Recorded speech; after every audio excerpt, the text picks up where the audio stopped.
The Cinderella saga is one of the most iconic within Disney's animated catalog. Since its release in 1950, the story of the humble young woman who, with the help of a fairy godmother, overcomes the obstacles imposed by her wicked stepmother and marries the charming prince has captured the hearts of generations. The simplicity and charm of the original tale make Cinderella a classic narrative of overcoming adversity and the triumph of good over evil. However, like many successful franchises, Cinderella's story has also been expanded through sequels, mainly with the direct-to-video releases of Cinderella 2, Dreams Come True, and Cinderella 3, A Twist in Time. These sequels introduced new elements to the plot, but also created significant confusion in the chronology of events and the development of characters, particularly Anastasia, one of Cinderella's stepsisters. The continuity of the stories became compromised, leading fans to wonder, what is the true order of events, and how do they fit into the original narrative? The original Cinderella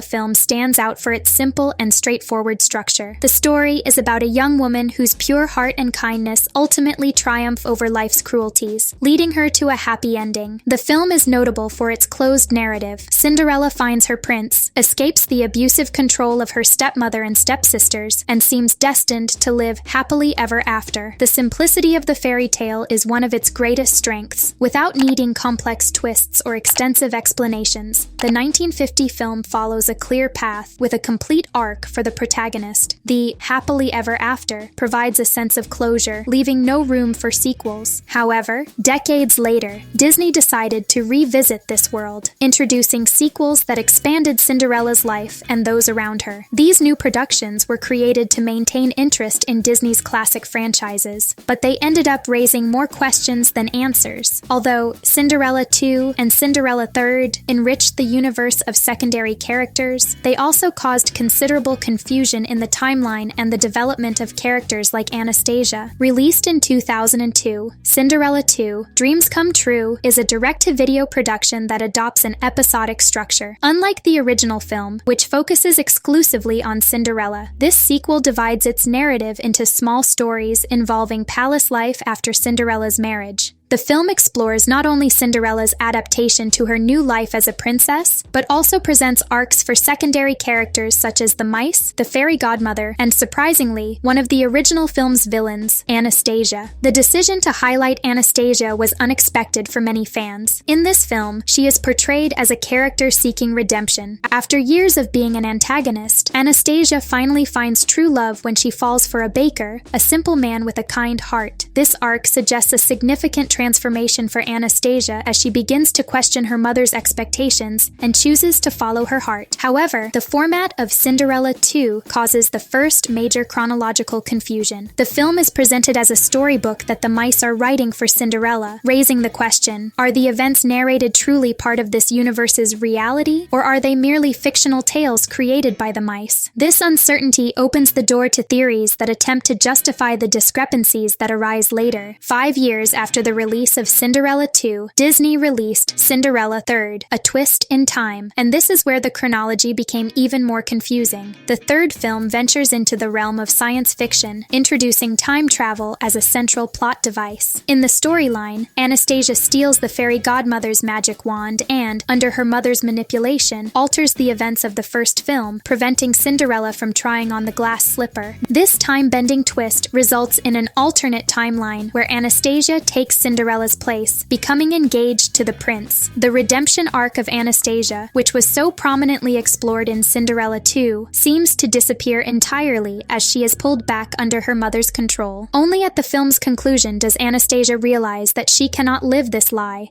and helps to restore the correct timeline, giving up the prince and accepting that true love cannot be forced. This alternate timeline, however, creates confusion. Where is the baker? If Cinderella 2 takes place before Cinderella 3, how can we explain the baker's absence and Anastasia's apparent regression? This is where theories arise that attempt to organize the events and resolve the chronological puzzle. A popular fan theory suggests that the events of Cinderella 2 may not be part of the official timeline, since the film is is structured around a storybook written by the mice. Some believe that the adventures narrated are fictional, created to entertain Cinderella in the palace. This theory implies that Anastasia's romance with the baker is merely a story within a story, a fairy tale crafted by the mice. This theory resolves several of the chronological inconsistencies. If the stories in Cinderella II are not real within the film's universe, then the baker's absence in Cinderella III makes sense. The events of Cinderella III can be understood as a direct sequel to the original 1950 film, ignoring anything that happened in Cinderella II. This approach keeps the continuity closer to the original plot, but also raises questions about the necessity of Cinderella II. If the stories told there are fictional, what is their real impact on the saga as a whole? Another possible interpretation is that, although Anastasia found true love with the baker in Cinderella II, she was drawn back into her mother's manipulative cycle in Cinderella III. In this theory, Anastasia's regression to villainous behavior is seen as part of her internal struggle between the desire for power and status and her yearning for true love. Anastasia's journey in Cinderella III can be interpreted as a representation of this conflict. Despite having experienced genuine love in the second film, she is still heavily influenced by her mother's expectations, which push her toward a life of wealth and prestige. Throughout the film, Anastasia grapples with these two opposing forces and, in the end, chooses true love by rejecting the prince and restoring order to time. This theory offers a more emotionally complex interpretation of Anastasia's character, showing that her evolution is not linear, but rather filled with ups and downs. Although the baker does not appear in Cinderella III, the story suggests that after winning her final internal battle, she may finally be able to live in peace with her true love. With the introduction of time travel in Cinderella III, the possibility arises that the different stories of the saga occur in alternate timelines. When Anastasia alters the past, she essentially creates a new reality, different from the one we saw in Cinderella II. Thus, the two sequels can be interpreted as representations of parallel universes. In one, Anastasia finds the baker and lives a simpler life, while in the other, she becomes embroiled in a scheme of power and control driven by her mother's manipulation. This concept of multiple realities is widely accepted in many modern fiction franchises, such as in the superhero universe, where time travel and branching realities coexist. Although not confirmed by Disney, this theory offers a way to reconcile the contradictions between the two films. Each film represents an alternate timeline where different choices lead to different outcomes. Some of the inconsistencies between Cinderella II and Cinderella III can be explained by the context in which these films were produced. In the early 2000s, Disney adopted the strategy of releasing sequels to its classics directly to the video market, targeting a younger audience. These films had smaller budgets and were often produced by different teams than those who worked on the original films. As a result, there was less attention to narrative continuity and more focus on creating stories that could attract the children of the time. Additionally, the focus of the sequels was to expand the universe of secondary characters, offering new perspectives and parallel plots that had not been explored in the original film. This was an attempt to diversify the narrative and retain the interest of an audience growing up with new stories and characters. However, the rush to produce these sequels, along with a lack of cohesion between the scripts, resulted in chronological holes that confused the franchise's continuity. Despite these issues, the Cinderella sequels also reflect Disney's effort to reinvent its classics for new generations. By expanding the story of characters like Anastasia, Disney attempted to humanize its villains and explore new facets of the narrative. Although these films were not always consistent with the original, they allowed Cinderella's legacy to continue evolving over time. The theories discussed here offer several ways to reconcile the inconsistencies between Cinderella II and Cinderella III, whether by addressing the events as fiction within the universe itself, exploring Anastasia's emotional journey, or even embracing the concept of multiple universes. Although Disney has never officially explained these discrepancies, they open the door for fascinating discussions among fans. In the end, what do you think? Which of these theories seems to make the most sense to you? Is there another possible interpretation that could solve the puzzle of the confusing chronology? And of course, what is your favorite Cinderella saga film? Be sure to share your opinion and theories.